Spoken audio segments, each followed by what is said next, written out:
السلام عليكم ورحمة الله وبركاته. أسعد الله أوقاتكم وبارك الله في أعمالكم وأعماركم وتقبل الله جهودكم.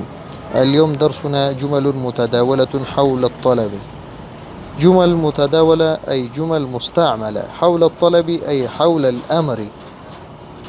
الجملة الأولى: عفوا، أعطني قلمي. عفوا، تفضل، رجاء.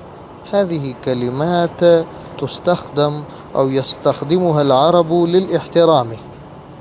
فعفوا أعطني قلمي عندما يريد الرجل أن يأخذ قلما من أحد فيقول له أعطني قلمي، أي ناولني قلمي. والجواب تفضل خذه. كما قلت لكم تفضل هذه كلمة مستعملة للاحترام وللأدب.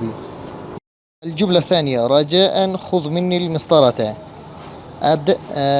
المسطرة أداة ذات حافة مستقيمة وتستخدم لرسم المستقيمات أو تستخدم لخط مستقيم على الكراسة أو على الكناشة أو على السجل.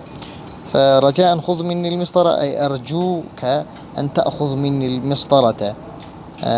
ها قد أخذتها، ها للتنبيه. الجملة الثالثة: ضع الكراسة على المكتب. ضع فعل أمر معناه أثبت أو أترك الكراسة على المكتب. المكتب أداة صنع أو مصنوع لوضع الكتاب. أي ضع الكراسة أي أثبت الكراسة أو أترك الكراسة على المكتب. حسنا، وضعتها أي أثبتها أو تركتها. والسلام.